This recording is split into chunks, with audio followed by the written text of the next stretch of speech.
We hear people talk about boundaries all the time. Create boundaries, set boundaries. Every good relationship is based on a good set of boundaries. But what do we set our boundaries on, right? How do we create these boundaries, and what are they based on?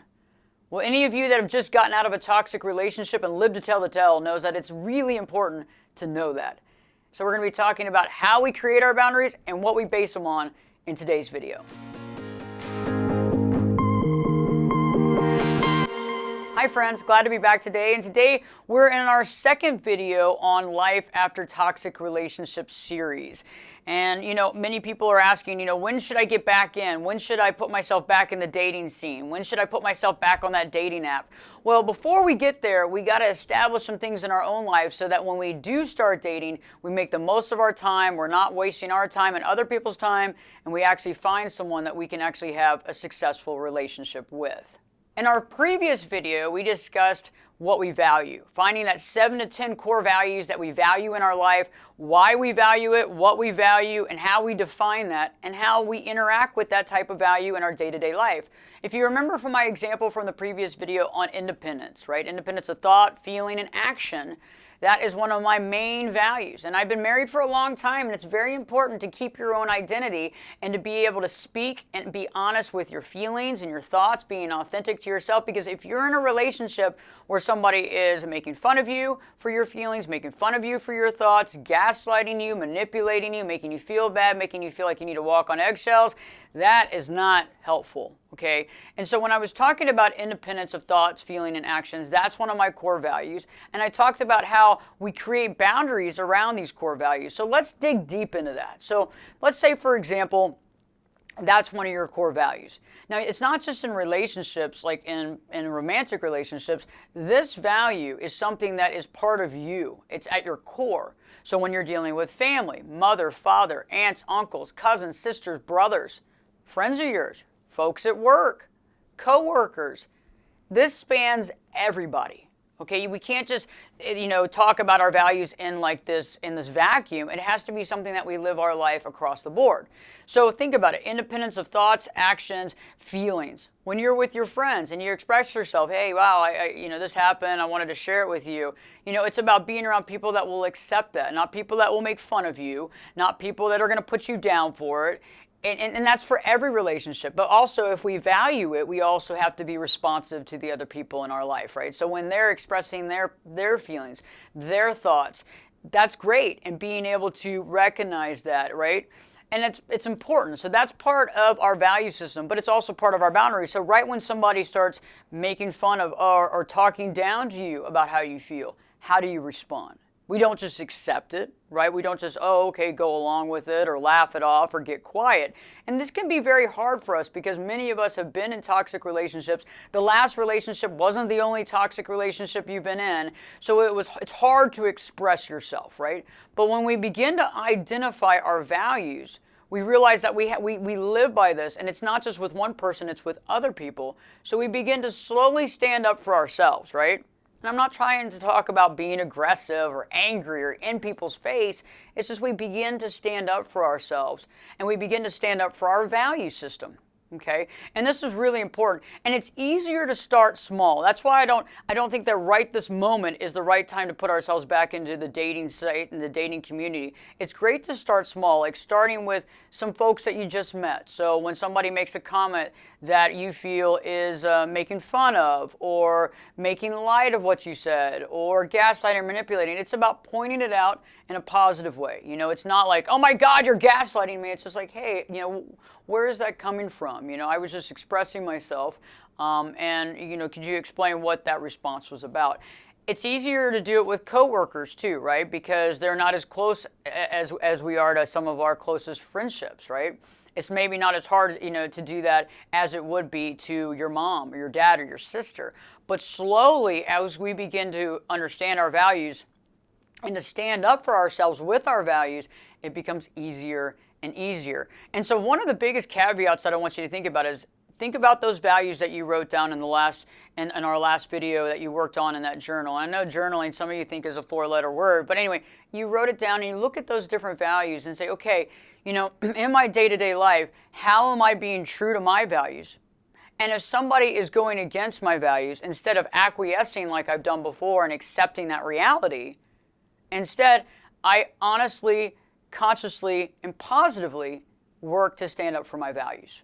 Because sometimes this can come out really wrong too. When we start standing up for our values, sometimes we can just blurt it out because we haven't stood up for ourselves. Sometimes we can get very angry, right? Because somebody's like pushing our buttons, and we've had this happen for the last 20 years of our life, and I'm not going to let this person gaslight me again. And it can be overwhelming, but it's like we have to kind of step back and realize this is a work in progress, right? So the first time somebody walks over your boundaries or says something that's disrespectful, it's not about yelling and getting to that level. It's just about, hey, why did you say that? I was merely just expressing my feelings, or I was, speaking this, or whatever. And explaining to them, hey, I see you as a good friend, or, can we communicate honestly? Can we communicate authentically? Am I allowed to be real around you? And there might be some people that you're not. There might be some people that you start realizing are truly not really your friends. Maybe you begin to realize that some folks that you're hanging out might have more narcissistic tendencies. There could be lots of issues here that you begin to recognize as you have these values. So it's not about keeping every friend and every person we've ever had in our life. It's not about that. It's actually about finally standing up for yourself and beginning to see what you stand for and allow other people to choose if they want to be your friend or be in your life or not. And I've realized too that when we begin to allow people to make these choices by us standing up to our truth, some people are going to exit our life. And that can be kind of stressful for some of us, right? And I've gone through it where you have some old friends that you really adore and you really like, but you start seeing the reality that you really don't have honest communication. You aren't really able to speak your truth. And sometimes when you do speak your truth, it's made fun of, or it's put down, or it's just kind of talked over, right? And it seems like the other person's constantly holding court. And at that point, you start realizing, okay, I can back up. I don't have to cut this person out of my life completely, but I need to back up emotionally from this relationship and really see the relationship for the truth of what it is. Okay, and so this is going to be an eye-opening experience for you because some people are going to leave and there's going to be new folks that come into your life that actually respect and understand and probably hold some of the same similar values. What I've realized is that the newer the relationship, the easier it is to set boundaries, right?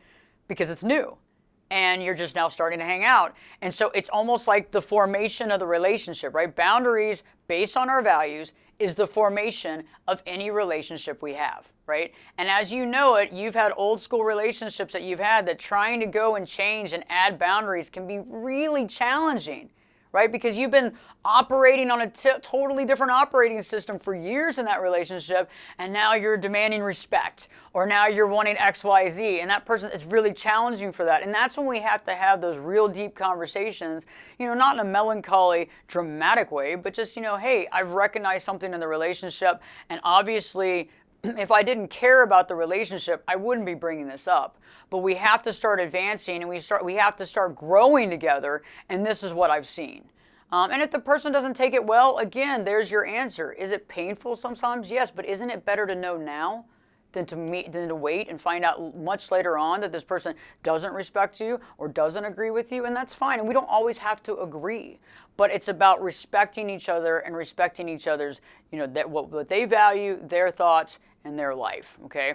And so think about this. The reason why I say that sometimes we have to wait before we start dating is we have to understand how to incorporate all these aspects into our life before we can begin to put ourselves out there to find the right person that's also at that level adapting these situations and values in their life, okay? So once we've dealt with values, now we understand a little bit about how boundaries work based on our values and how to make sure that we live consciously to these values in every relationship, right? In the third video coming up in the series, I want to talk more about attachment styles. So we're going to talk more about that, how to understand that, and how to really gain that insight into your life, right? Because once we understand our attachment style based on the way that we were raised, we get a really good bird's eye view into a lot of the choices we've made. I hope that you like this video. Please share this with family and friends and anybody that you know might be going through life after a toxic relationship breakup. Also, please subscribe to the channel if you haven't already. We really appreciate everybody that's subscribed so far. Thank you. And in the comments section below, how scary is it to create boundaries? Does it bring fear? Does it raise the fear level within you, or does it come quite easy to you? Because I'm interested, because a lot of times people say creating boundaries is really challenging or frustrating or scary because they don't want to upset people, they don't want to hurt people's feelings. And some people say, yeah, I can create boundaries, but I can only create boundaries with these types of people. The closer the person is, the harder it is for me. So I'm definitely interested in your take on boundary creation. In the meantime, don't forget to live your true life.